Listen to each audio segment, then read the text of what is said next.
di mana guru kita berhalangan, tapi diwakilkan oleh Habib Mustafa, itu terakhir membahas tentang sedih dikala ketinggalan sebuah taat tetapi tidak mau bangkit, itu adalah alamat orang yang tertipu. Nah, maka dari itu kita akan melanjutkan kajian kitab Hikam yang pada kesempatan kali ini dibimbing langsung oleh guru kita juga Profesor Dalam Sama. Kepada beliau kami hadirkan. Allahumma sholli ala sayyidina Muhammad.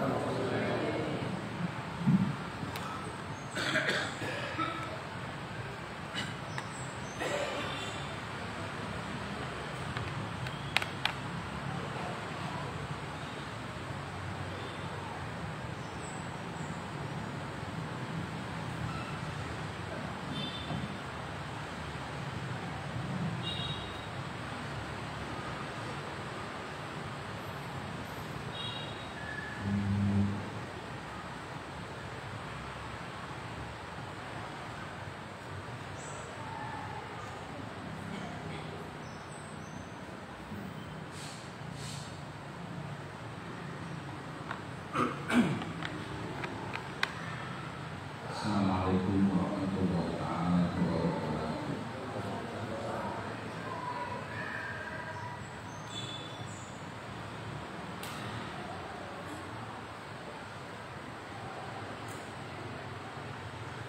Al-Fatihah.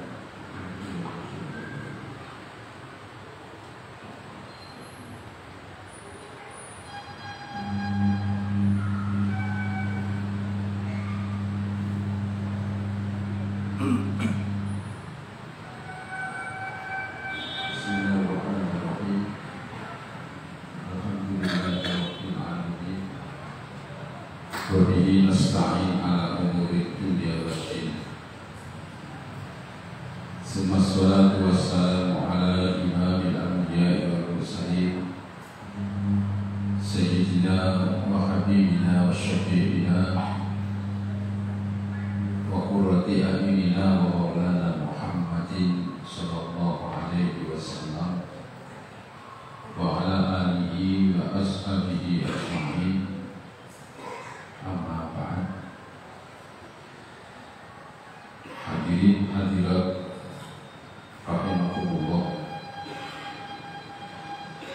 Alhamdulillah, kita panjatkan puji dan syukur kita kehadirat Allah Subhanahu wa Ta'ala atas segala nikmat yang diberikan kepada kita.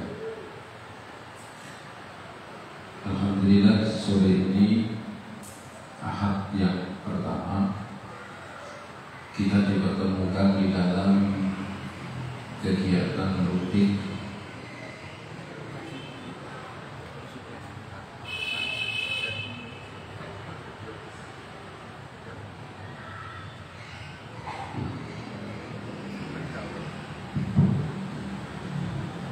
kita bersama-sama pertemukan dalam acara rutin, yaitu kajian tematik yang diajarkan oleh Ketakmiran Masjid Agung Semarang,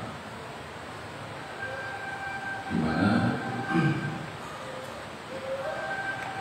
setiap Ahad yang pertama maka saya yang ditugaskan untuk menyampaikan materi dalam hal ini adalah kitab Al-Hikam. Semoga apa yang nanti saya sampaikan bisa bermanfaat untuk kita semuanya dalam rangka mengarungi kehidupan ini dengan sebaik-baiknya. Sebagaimana yang sudah sering saya sampaikan, bahwa kitab-kitab tasawuf itu lebih spesifik, ada kekhususan untuk membenahi masalah hati. Karena atau dalam pengertian hati itu batiniah. Batiniah itu pengertiannya adalah mendalam. Jadi kalau batin itu ada di dalam, kalau zahir itu yang terlihat. Nah, kitab-kitab tasawuf ini menarik untuk menyampaikan hal-hal yang sifatnya batiniah, karena batiniah ini tidak bisa dilihat secara kasar mata, sehingga apabila orang tidak jeli, tidak memperhatikan, maka bisa jadi apa yang dilakukan selama ini diduga benar, ternyata tidak benar. Ada orang yang melakukan amalia-amalia yang dia kira itu benar dan baik, tapi ternyata itu tidak benar dan tidak baik. Misalnya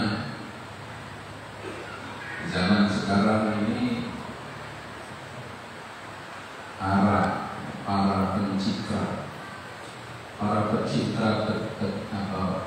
para pencitra itu kan mereka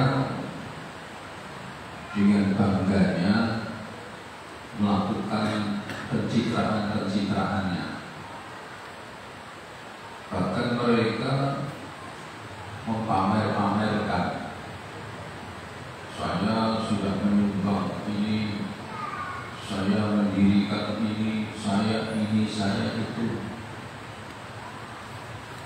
Tapi kalau dalam sudut pandang syariat, ya, syariat yang sebenarnya orang ini melanggar aturan.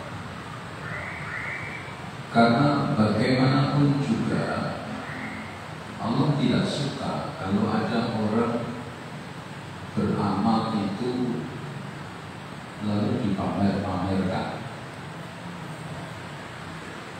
Lebih-lebih di zaman sekarang ini semakin bertambah peminat-peminat pencitraan. Semakin banyak orang-orang yang menikmati apa yang disebut dengan pencitraan. Nah, kita tasawuf ini selalu atau tetap konsisten di dalam jalurnya untuk bahasa gampangnya itu tetap membela Allah Subhanahu wa ta'ala, menyampaikan kepada umat bahwa yang benar itu tetap ini. Apapun alasanmu, kalau misalnya yang namanya pencitraan itu Allah tidak suka. Kalau sampai hari kiamat pun Allah itu tetap tidak butuh dengan amal-amal hambanya. Ya, sampai hari kiamat, sampai orang Islam tidak ada. Biasanya kalau misalnya sesuatu yang melimpah itu kan sudah jadi tidak butuh. Kalau sekarang ini orang Islam tak melimpah, masih melimpah. Ya, kalau Allah itu diumpamakan seperti makhluk, sesuatu yang sudah melimpah itu menjadi tidak ada nilainya. Kalau kita ini berbicara soal stok barang, kalau sudah panen raya, misalnya beras, cabai, itu kalau sudah melimpah harganya akan turun, karena orang sudah tidak butuh. Soalnya apa? Sak dalan-dalan, sak warung-warung itu betul. Harganya gampang. hukum marketingnya begitu. Tapi ketika panen paceklik, maka otomatis pedagang cari barangnya susah. Maka ketika dia mendapatkan, dia merasa ini barang yang dicari, harganya akan dinaikkan. Dan begitu. Tapi kalau Allah tidak, sekalipun manusia itu seluruh dunia beribadah kepada Allah, maka Allah tidak terus berlebihan, itu tidak. Atau sebaliknya, seluruh dunia ini tidak ada yang beribadah kepada Allah, hanya ada satu orang yang beribadah, terus Allah sangat enggak. Mau banyak mau tidak, Allah itu tidak butuh. Ya, di dalam hadis qudsi Allah sudah menyatakan, lau anna awwalakum wa akhirakum wa insakum wa jinnakum, seandainya di antara kamu, baik yang pertama maupun yang terakhir, dari jin dan manusia, semuanya seperti ketakwaan seseorang. Jadi seandainya seluruh manusia dari Nabi Adam sampai manusia yang terakhir, dari jin yang pertama sampai jin yang terakhir, semuanya beribadah seperti Nabi Muhammad SAW, maka Allah menegaskan, sedikit pun tidak menambahkan kemuliaanku. Jadi bahasanya itu kurang ngaruh, nggak ngaruh.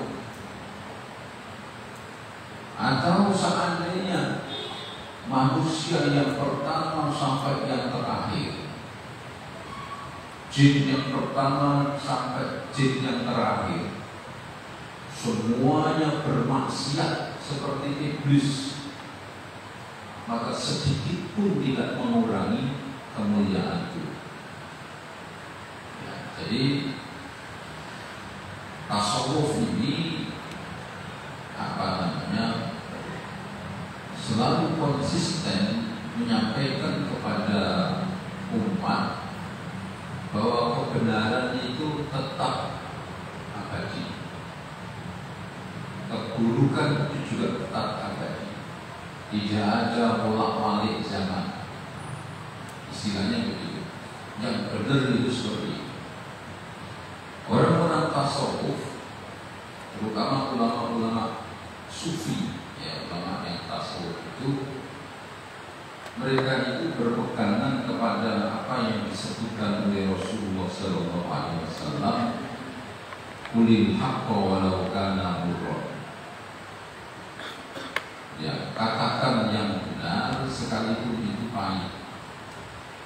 Ulama-ulama sufi itu sekarang nggak mau kompromi. Ya, kalau sekarang ini kan sudah banyak kiai-kiai yang kompromi. Keadaannya begini, ya ikut-ikut, setiap hari koyok ini, ya, dengan berbagai argumentasi, alasan-alasan dan sebagainya. Tapi itu tidak berlaku dengan ulama-ulama sufi. Mereka tetap kokoh menjaga hubungan kepada Allah Subhanahu wa Ta'ala.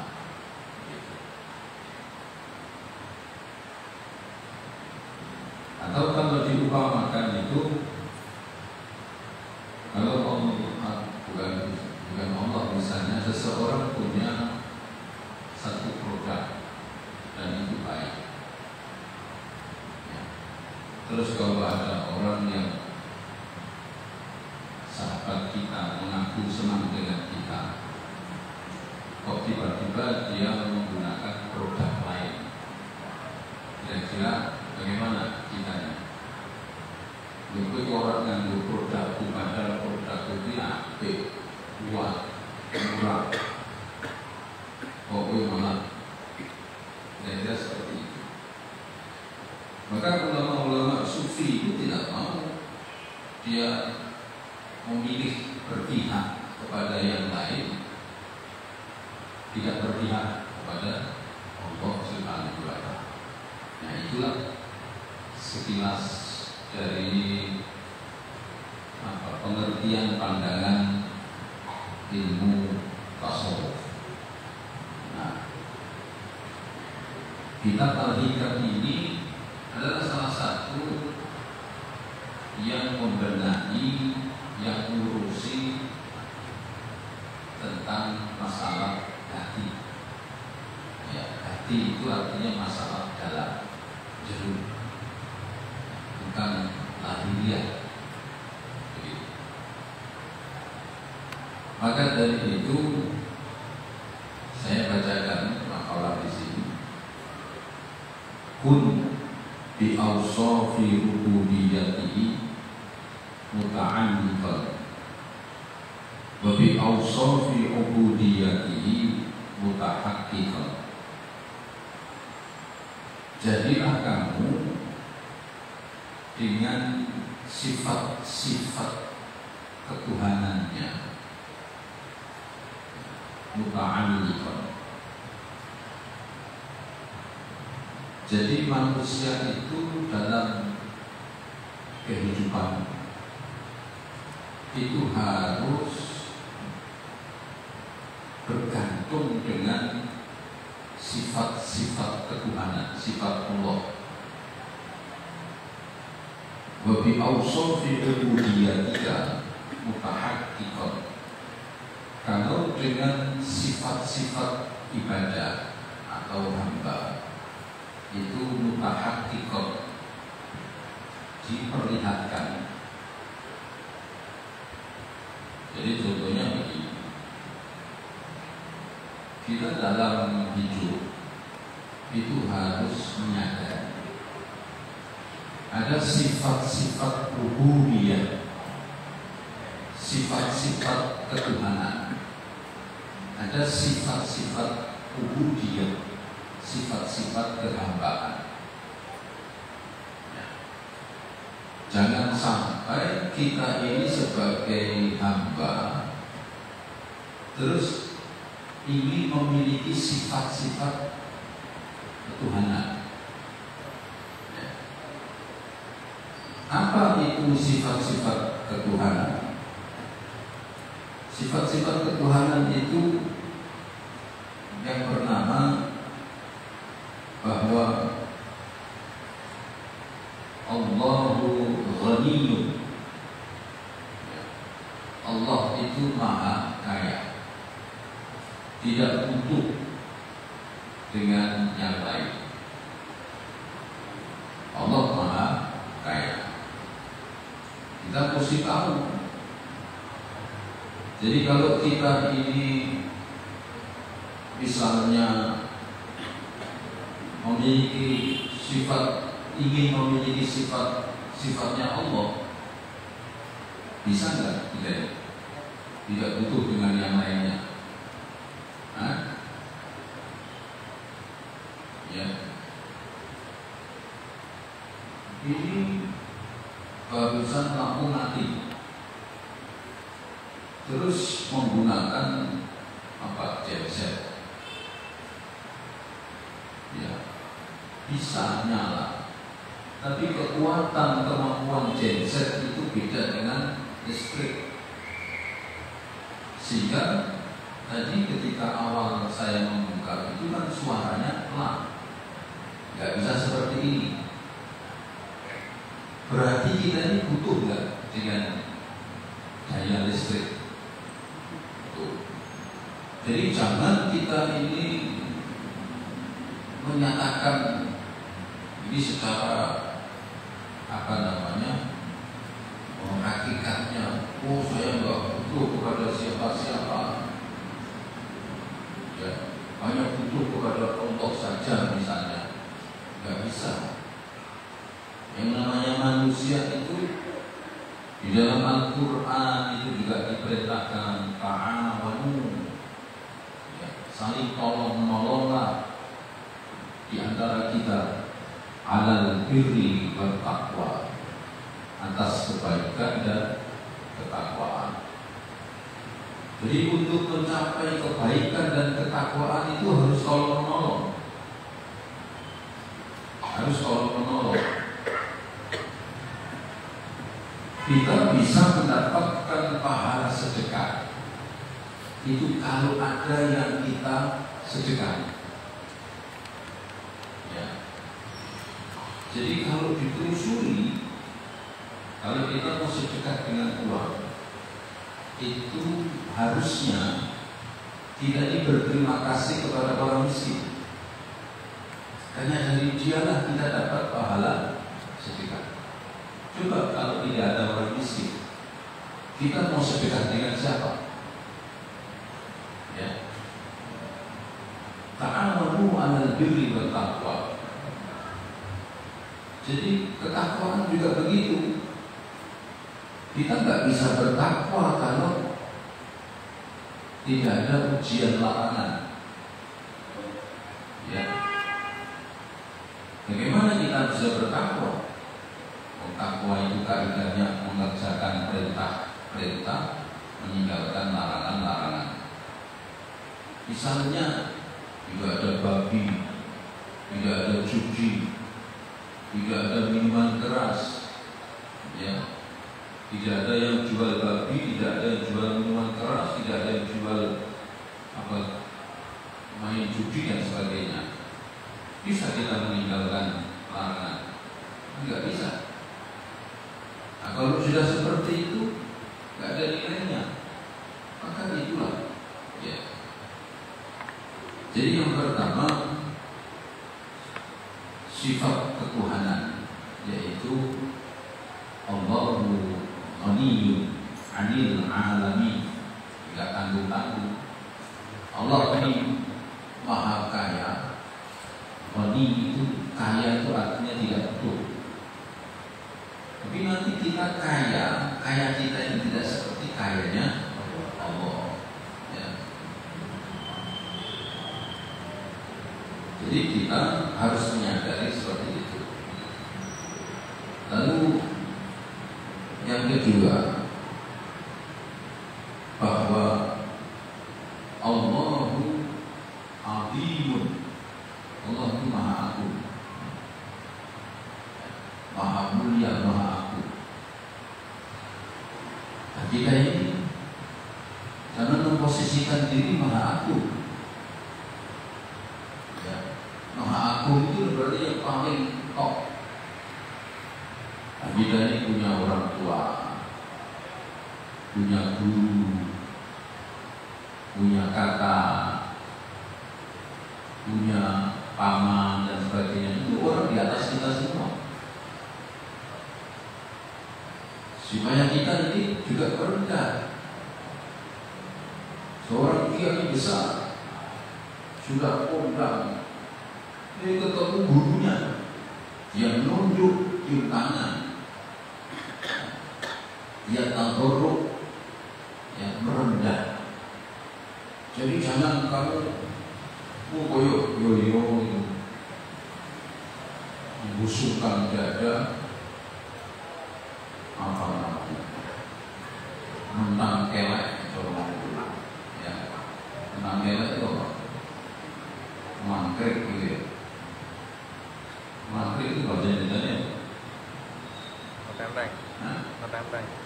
Tenteng. Tenteng gitu ya. Jangan.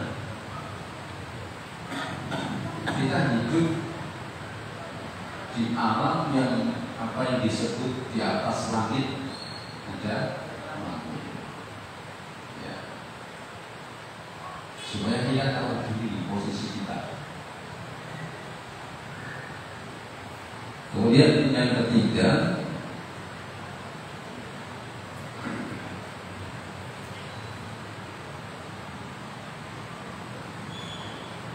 Allah ini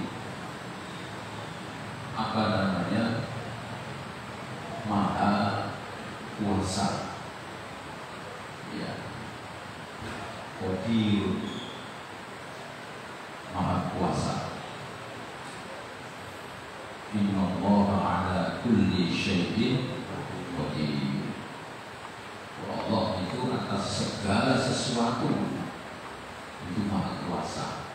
Bisa. Ya. Yang begini dijadikan begini, yang begini dijadikan begitu, itu Allah Maha Kuasa. Nah kita tidak. Jadi ada keterbatasan, dan memiliki sifat.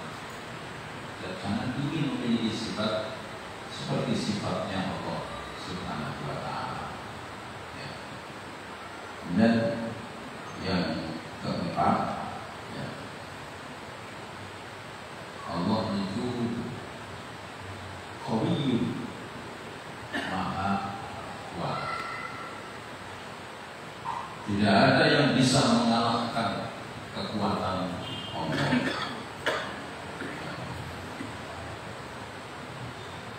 Kemudian kebalikannya sifat kita. Kita ini harus menyadari kita ini punya sifat-sifat atau keterbatasan. Ya. Yang pertama, lawan dari ghaniyun itu adalah fakir. Kita ini maha butuh.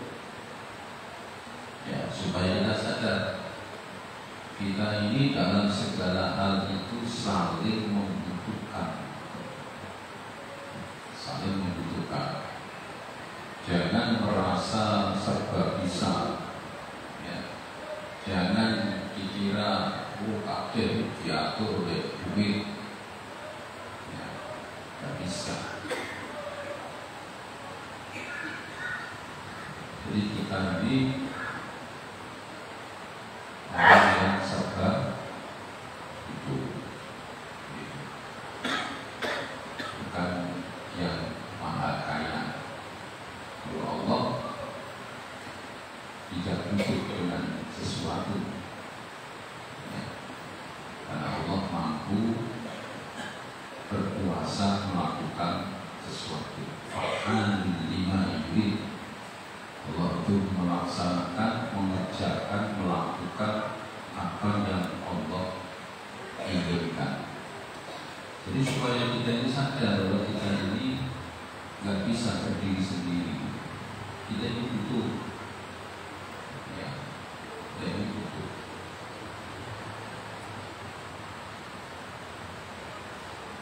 Hari ini ada jamaah saya yang meninggal. Kebetulan dia itu profesinya imam. Ya. Dia meninggal di foto gak kira-kira. Sing ngerti kosong, tak biasa bergantung. Di baru seperti itu kita sudah perlindungan. Ya, maka jangan sombong, jangan merasa sok kaya, sok ini, jangan.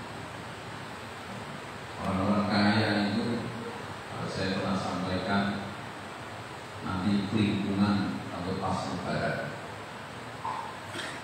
Kata itu BRT ya, atau apa sekarang namanya, asisten rumah tangga, ART. Jadi kalau sudah mudik, jadi juragannya itu kayak ngemis-ngemis. Dia balik, dia begino, itu sebesar dinten, bocus 10 dino, tung dino baik. Dia boleh sakit, memiliki meter biasanya. Ada orang-orang ngemis-ngemis agak pembantunya, karena dia butuh. Maka ketika membantu sedang bekerja, coba sio-sio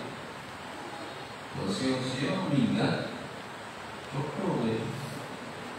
Ayo sugih, sibuk, surat berurusi pakaian, bernyapu rumah, tiba-tiba asisten rumah tangganya mudik, nyapu diri, lampu dulu diri, dipateni diri, itu bodoh ini. Maka kesibukan biasanya masak dicepaki sak macam ini. Jadi kita butuh ya, semuanya ini serba butuh. Begitu.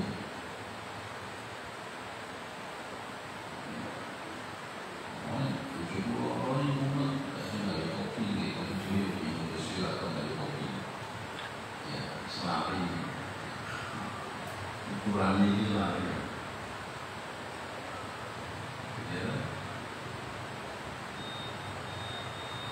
Ujungnya aku mau kok boleh juga. Orang yang jangan laku. Ini saling butuh. Coba sio-sio. Ya. Jadi sifat kita ini adalah apa ini? Sambil Yang gerak seperempat, 5 kurang seperempat.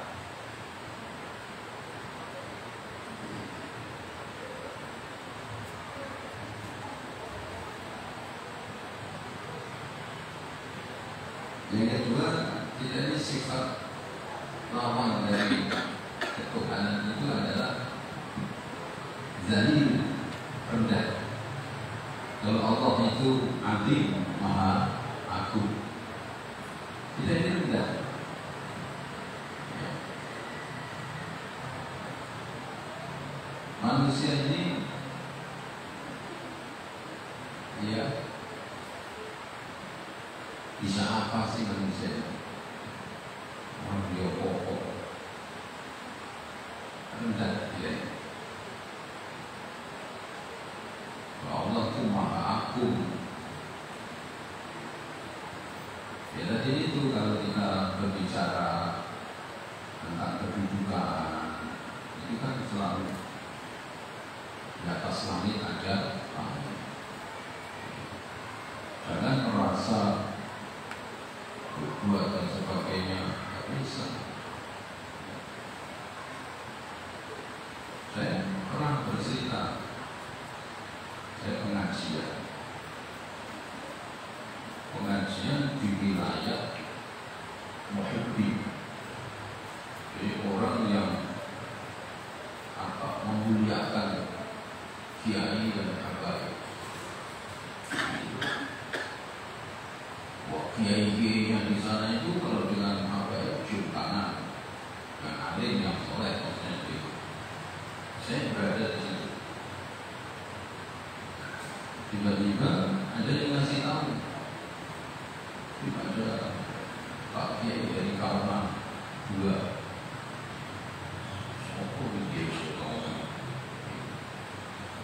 Saya lihat dari jauh, ini Pak Kiai Ahmad Abdul Pak Kiai Budi Asli. Jadi guru kafir ini, saya ngomong gitu, ini guru kafir ini. Saya mendekat, ya sebagaimana biasanya saya cium tangan di guru saya. Bukan terus saya, wah aku ingin dimuliakan terus pindah aku ngambil tangan dan dijegrek ini. Saya harus mengakui, saya bisa ngaji dari Pak Yatul Mudi. Saya bisa ngaji dengan benar tajwid saya itu dari Pak Yatul Mudi. Saya bisa tahu hukum ini, saya ngaji dengan Pak Kiai Ahmad Abdul. Biasanya di Romson. Ya, meskipun orang-orang menghormati saya di Romson. Rendah saya di hadapan guru saya. Gitu. Ini orang-orang yang merubah istilah atau diri itu yang merubah nasib saya.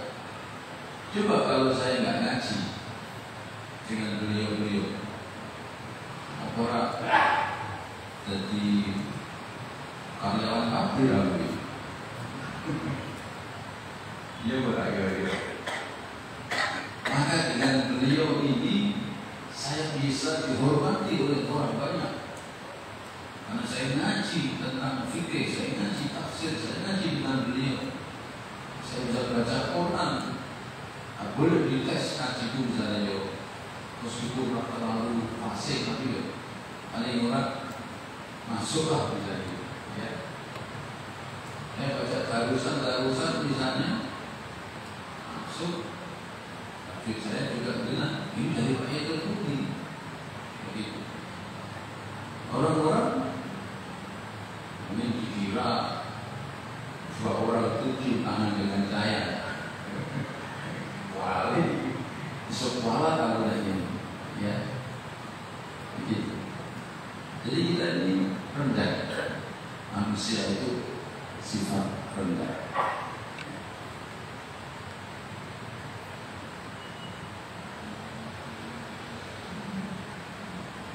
Kemudian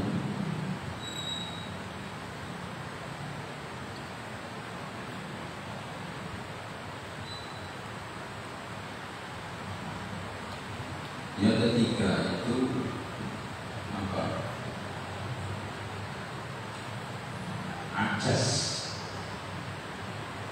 Ajas itu apa namanya? Lemah. Manusia itu lemah.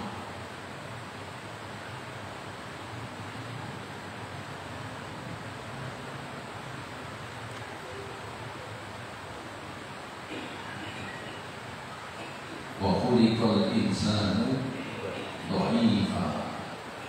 Manusia itu lemah, diciptakan oleh Allah. Bukan sedih, berges. Ayo. Kalau angin, masuk angin. Kalau pedes sedih, pulas. Ini menunjuk. Supaya kita tahu diri. Kita ini hambanya Allah, butuh perlindungan dari Allah, butuh pertolongan dari Allah. Kemudian yang terakhir yaitu mencoba menghadapi atas dia. Sial. Sial. Ya, itu ya tidak bisa menghindar, ya tidak bisa menghindar dari yang namanya bentuk sakit, bentuk apa, nggak bisa menghindar dia, ya, nggak bisa. Dia tidak punya kemampuan untuk menghindar apa yang disebut dengan sunnatullah. Sunnatullah itu api itu panas, ya. Ojo jajal, terus ojo kulit, berminggu, bercampuri gitu. Lah kayak sing atraksi untuk begini, biolog teknik. Ya, ono teknik ojo sembarang ini kok mulanya tanggamu ini kok belum mencoba dua atraksi buat itu tanggamu teknik itu enggak, ya, kelambi diobong orang obong, tapi ono teknik itu kelambi diobong itu orang obong ya. Dulu ada orang itu jualan sarung, dia mengatakan ini dari sutra, ya, nggak bisa terbakar, dikorek api dibakar kalau ini jalan, itu berdiri buruk, korek jalan, berapa buruk, ya itu kalau teknik, coba katakan nombok, coba itu lah, ya kok bom tenan. Ya, orang ngerti teknik gitu. Jadi dulu ada seperti itu. Padahal dia pulang ini dari Tanah Abang itu harganya sarung sekarang dulu 5.000. Untuk ini 1 seker. Buat ini ngau-ngau. Nah itu dalam keseharian maka kita harus itu seperti itu. Dengan sifat-sifat ketuhanan kita harus tahan, harus selalu bergantung bahwa kita ini manusia, bukan seperti Tuhan. Cukup ya? Ada pertanyaan nggak? Alhamdulillah. Monggo barangkali dari para hadirin ada yang ingin bertanya kepada guru kita.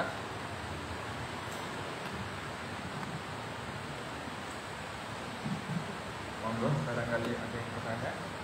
Silakan Bapak, monggo.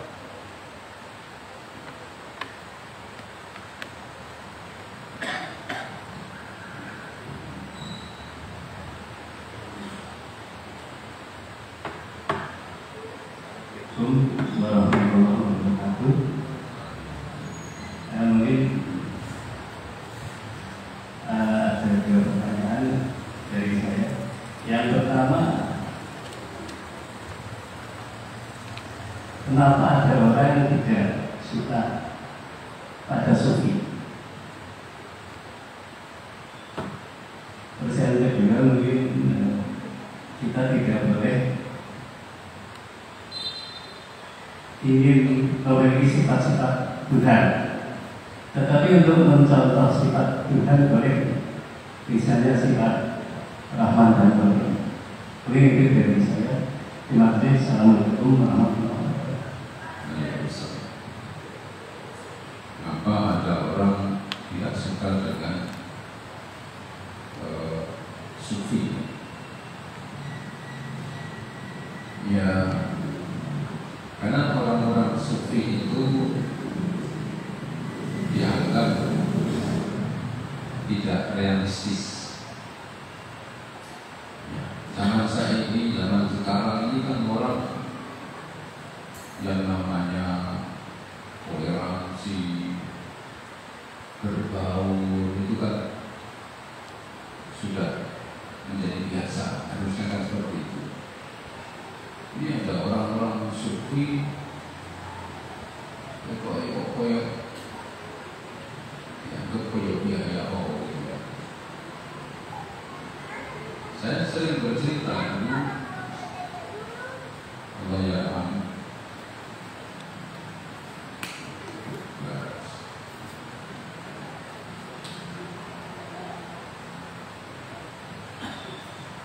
saya contohkan tadi guru saya Pak, yaitu dia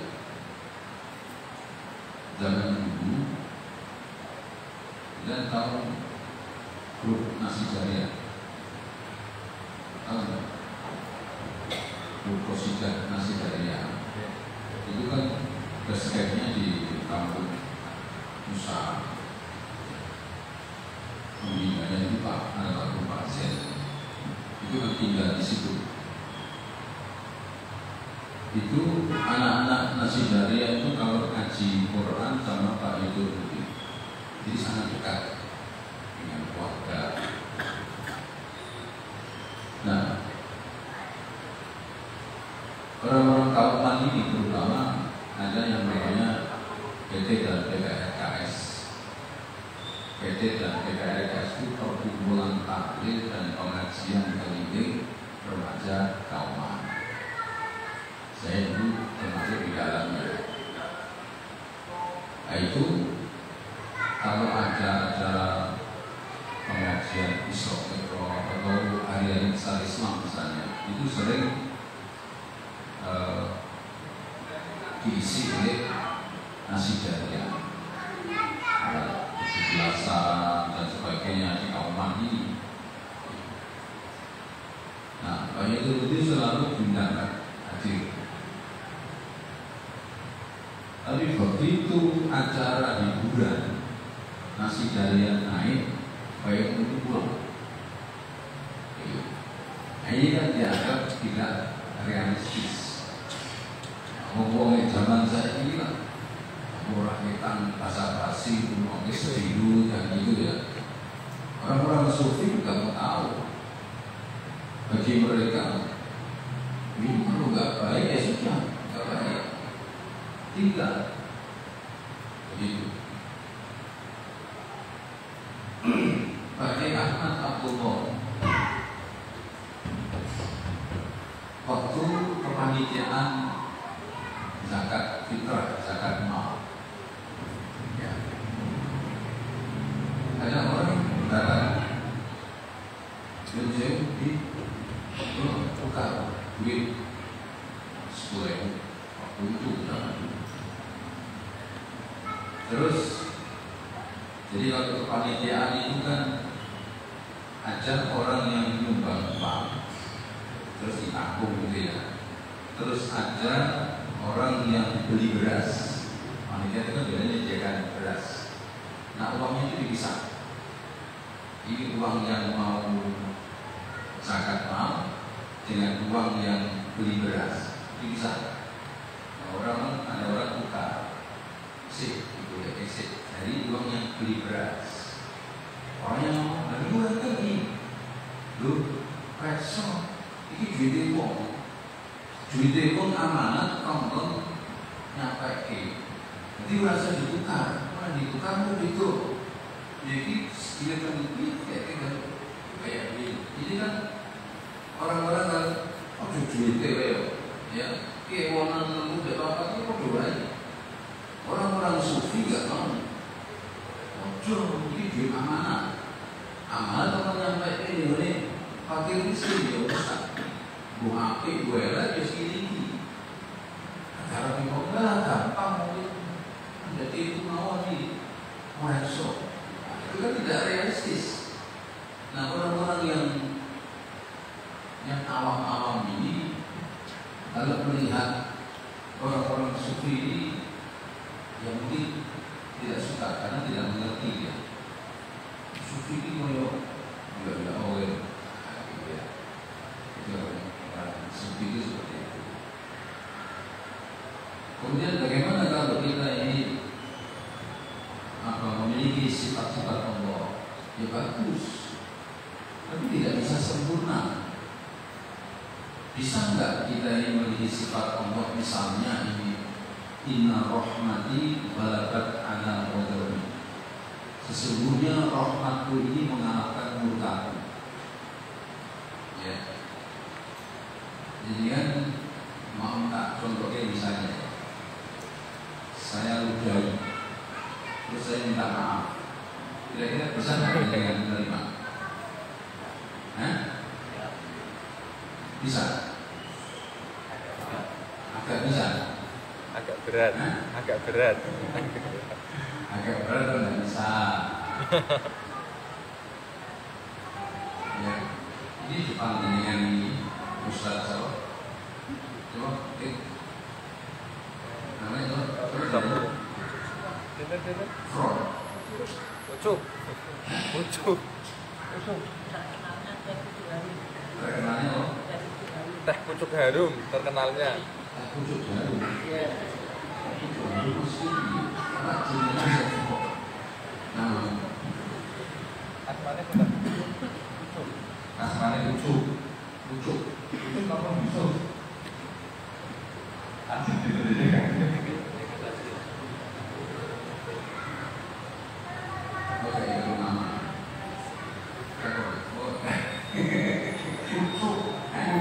Ucup. Nggih. Ucup Supono.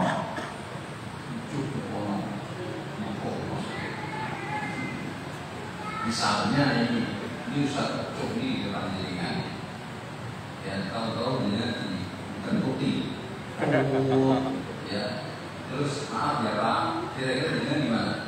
Ya gitu, maaf Jokowi mungkin kan ya.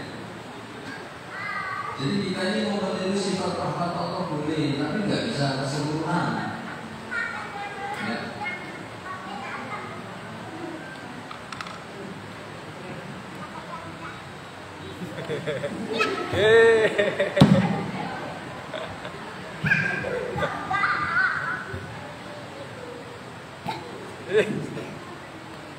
Jadi ya seperti itulah contohnya.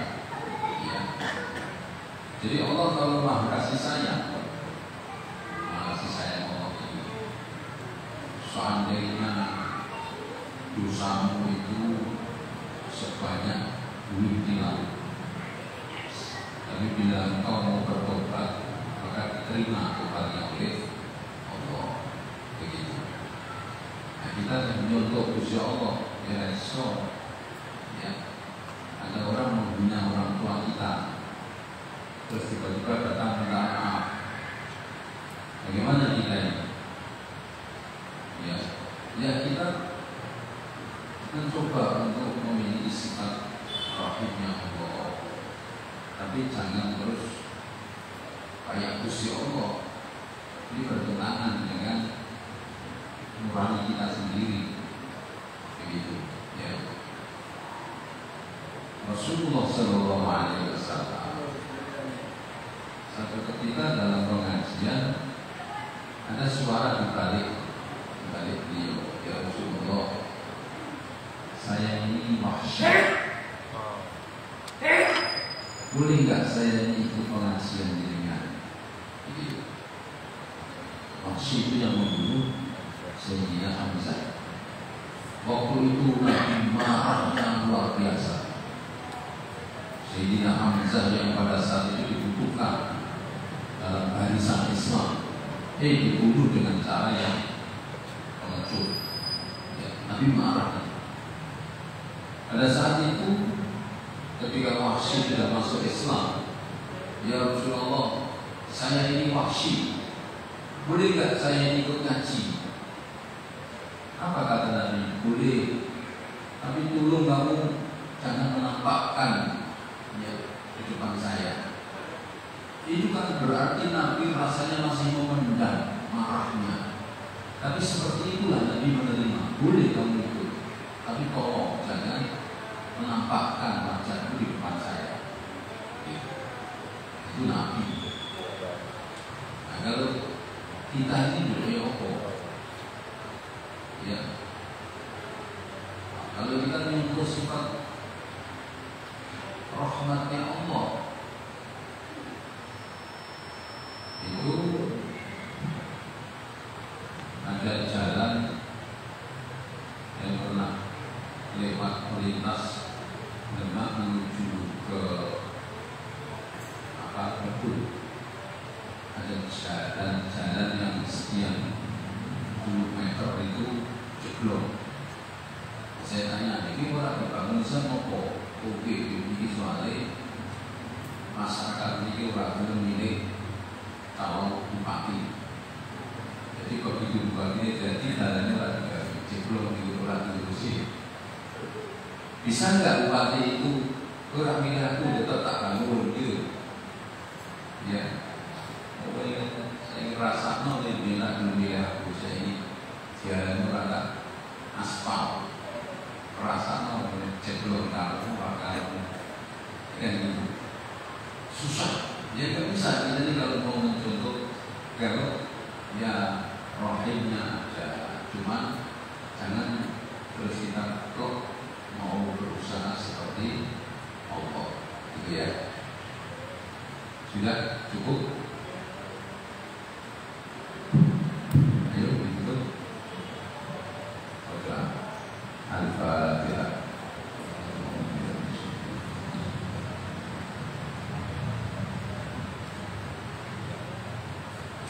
Bismillahirrahmanirrahim.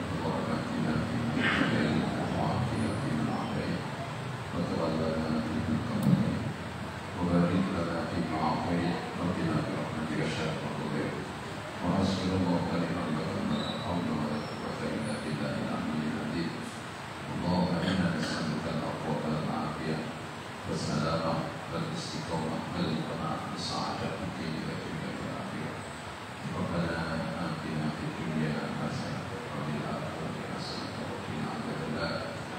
Allahumma barik lana fi Rajab wa Sya'ban wa ballighna Ramadan bi rahmatika ya arhamar rahimin. Sallallahu alaihi wa sallam.